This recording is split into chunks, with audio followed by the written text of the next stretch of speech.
با درود خدمت دوستان گرامی، در این درس که درس 336 از سری درس‌های آلمانی فارسی .com هست، میخوام جمع‌بندی کنم راجع به زمانهای افعال در آلمانی.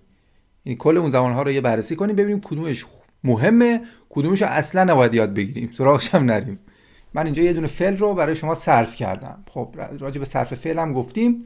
3 مود داره در واقع فعل، 3 مود داره. میتونه مود ایندیکاتیو باشه، ایندیکاتیو، یا مود کنیوکتیو باشه، یا مود ایمپراتیو باشه. ایمپراتیو یعنی امری، حالت امری. کنیوکتیو یعنی حالتهای شرطی غیر واقعی، شرطی هم بهش میگن، حالت غیر واقعی. و ایندیکاتیو حالت واقعی هست، یعنی ما بیشتر با ایندیکاتیو سر و کار داریم در کل.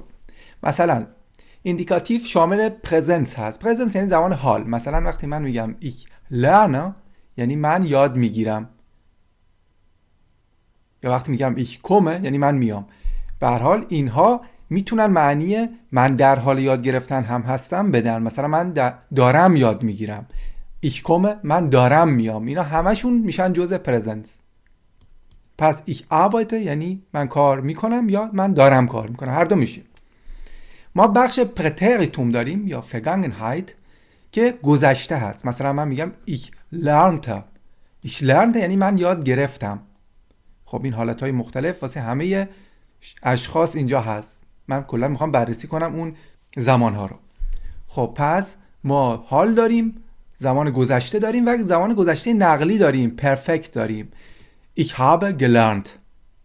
ich habe gelernt که گفتیم ما در روزمره به جای ich lernte یعنی یاد گرفتم میگیم ich habe gelernt یعنی باز هم یعنی یاد گرفتم، یا یاد گرفتم، یاد گرفتم، فرقی نمیکنه. هر چیزی توی گذشته باشه ich habe gelernt. و ما یه دونه گذشته عقب‌تر از پرتریتوم داریم، یعنی عقب‌تر از گذشته داریم، به اون میگن گذشته بعید، ماضی بعید، که پلوس کوام پرفکت هست، که به این میگن ماضی بعید. به جای ich habe gelernt میگیم ich hatte gelernt. به جای du hast gelernt میگیم du hattest gelernt. به جای sie es hat gelernt میگیم sie es hatte gelernt. میبینید پس habe با hatte جایگزین میشه و فعل hatte رو hatten رو باید صرف کنیم اینجا. پس این به معنی من یاد گرفته بودم. پس یاد میگیرم، دارم یاد میگیرم، یاد گرفتم، اینم یاد گرفتم، این یاد گرفته بودم.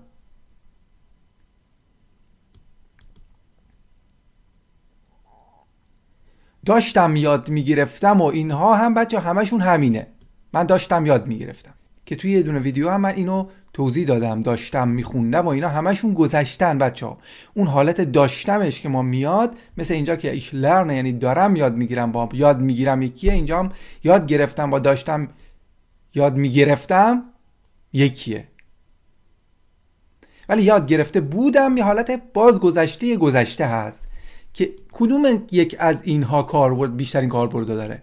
پرتریتوم رو میتونید فراموش کنید. برای بعضی از فعلای خاص میتونیم از این پرتریتوم استفاده کنیم، ولی به جاش پرفکت بگید که اینو میدونید. پرزنس کاربرد داره، پلوس کوام پرفکت هم هر از گاهی کاربرد داره، زیاد نه، خیلی کم.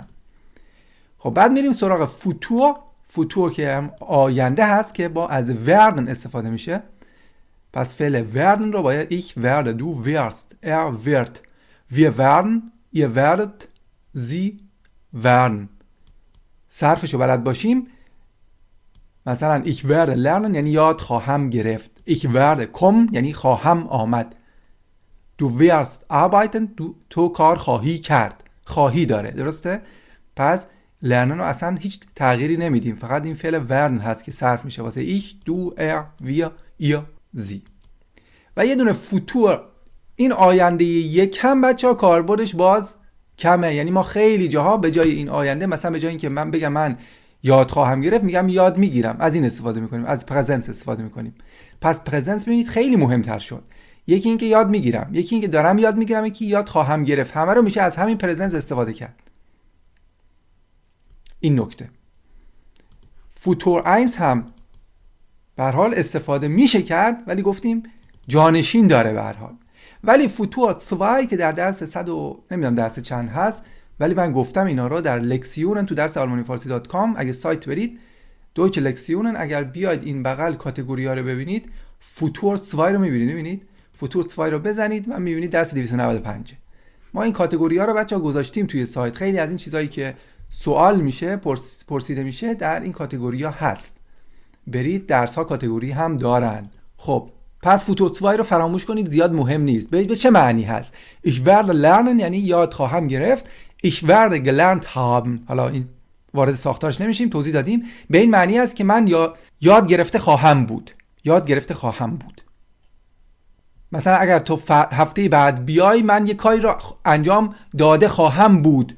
یعنی یه چیزی رو شما به هفته بعد یا یه آینده موکول میکنید، بعد میگید یه چیز دیگه تموم شده اون موقع. مثلا زمانی که بچه‌مون به دنیا بیاد، من درسم را تمام کرده خواهم بود. میدونید؟ به این حالته. ولی نیاز نیست استفاده کنید. اصلا استفاده نکنید. حالت عادی بگید. مثلا میتونید بگید با این پرزنس هم میتونید بگید که مشکلی نخواهد داشت. خب حالا این ایندیکاتیو حالتهای واقعی بود. یه سری چیزایی داریم.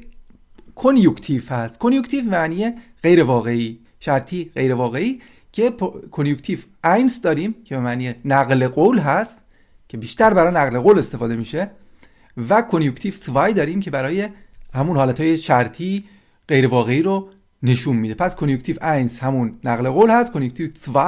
کنیوکتیو 2 حالت که کنیوکتیو اینس هم میبینید که من مثلا اینجا برم کنیوکتیو 2 رو میبینید اینجاست، و کنیوکتیو اینس ایندایرکت قید نقل قول باز هم توی کاتگوری درس ها موجود هستن. خب اینم از ایندیکاتیو که مهمترین بود. کنیوکتیو 1 خیلی اصلا مهم نیست بچه‌ها. کنیوکتیو 1 توی گفتار به کار نمیره، بیشتر توی روزنامه نگاری میخوایم نقل قولی از یک کسی بکنیم، نوشتار کاربرد داره.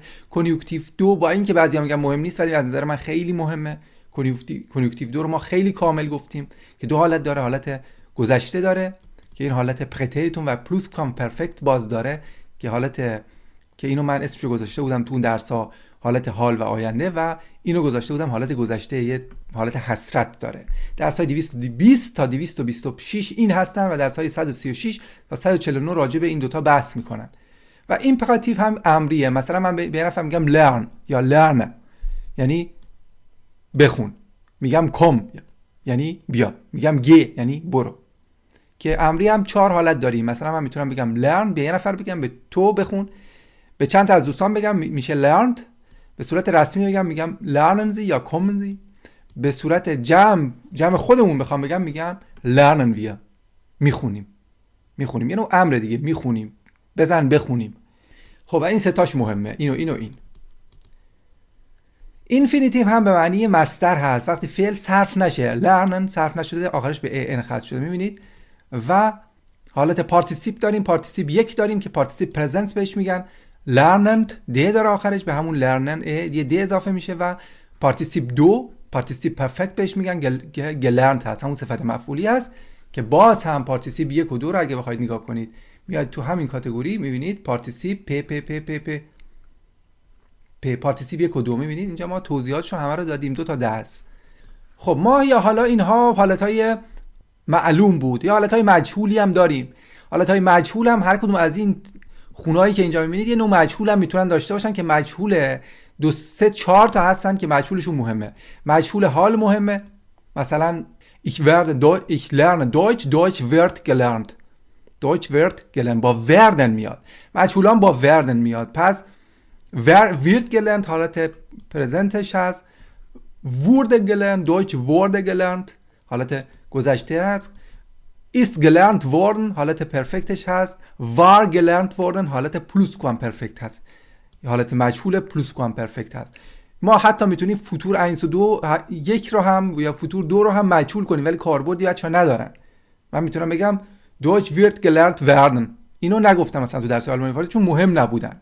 پس مجهول واسه این برای این 4 تا دونستنش مهمه که باز هم توی درس ها ما گفتیم. اگر برید توی Deutsche Lektionen almanifarsi.com/german میتونید برید پاسیو پیش رو پیدا کنید، اینجاست پاسیو زدسه. تو چندین درس کامل گفتیم اینا رو که میتونید استفاده کنید. خب این مروری بود بر زمانهایی که نیاز داریم. پرزنس رو نیاز داریم، پرزنس رو نیاز داریم، پرفکت رو خیلی نیاز داریم. میتونیم بگیم 90% 80% این دوتا رو نیاز داریم. پلوس کوام پرفکت میتونیم بگیم حالا 2%. فوتور 1 بتونیم بگیم 5%. فوتور 2 0%. نیاز نداریم بگیم. کنیوکتیو 1 رو نیاز ندارید اگر نمیخواید بنویسید، روزنامه نگاری، کارهای اینجوری بکنید. کنیوکتیو 2 رو به نظر من نیاز دارید، این دوتا رو فقط، اونا رو نمیخواد. و مجهولا، ایمپراتیو هم که مسلما میدونید و پارتیسیپا هم که همیشه مهم هستن کلا. و مجهول واسه پرزنس، واسه پرترتوم، واسه پرفکت، واسه پلوس کوام پرفکت مهم هست. واسه اینها هم مهم نیست. واسه کنیوکتیو 2 مجهول بخواید بگید میشه گفت، ولی باز هم اون هم استفاده چندانی نداره. پس تمرکزتون رو بذارید رو اون چیزایی که مهم هست.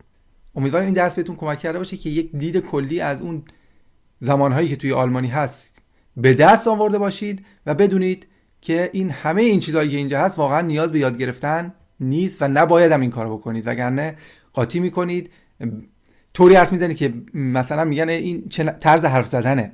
مثلا حرف زدن اونجوری نیست که مثلا بیام من مثلا حالا از فوتور 2 استفاده کنم، واقعا نیاز نیست. یه بار دیگه، من یاد میگیرم، من یاد گرفتم، من یاد گرفتم، من یاد گرفته بودم، من یاد خواهم گرفت، من یاد گرفته خواهم بود. کنیوکتیو هم فرقی نمیکنه، فقط نقل قول هست. و پرتیتوم، اینها هم کنیوکتیو ها هم خیلی جاها توی فارسی معنی همین پرتیتوم اینجا رو میدن بچه‌ها، که اینها مهماش بود. بقیه رو هم میتونید در سایت ببینید دوستان.